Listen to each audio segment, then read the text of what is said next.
بازم کار رو انداز خوبه.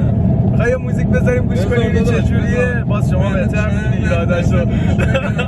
مثلا حالم خرابه جدی؟ یکی از این همکارامون سیستم بسته از این 30 خورده 40 تا هم بسته. درست. بعد دیشب آمد تو پارکینگ محل کارم.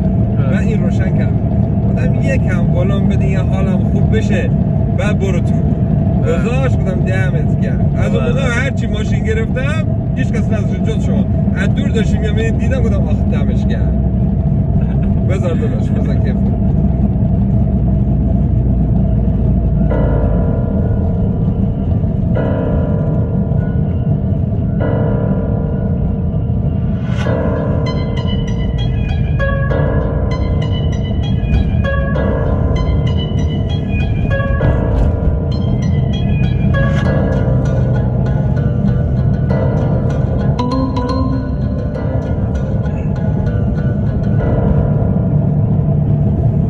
به مردم رو تحویل نگیر، هر کی باز خودش چیزی میگه، پاشو خودت تنهایی تصمیم بگیر، دل دردش چیه به چی میگه، هر جا دوست داری برو، هر کار دوست داری بکن، خودت آسیبی نبی، مردم آزاری نکن، خودتو خرج آدمه 2000 نکن، جلو کسی گریه زاری و نکن، داشت نداره هر کاری نشد، پاشو بر رو در بیار کشو، پاشو تسلیم هیچ کسی نشد، تو میرسی پسر من میبینم کشو، یه سری وسط سنگین دازن، تمسخر میشه به چنگ میندازن، این آدم ها دایور رو چپت باشن، تو یه روزی میرسی به حقت داشم.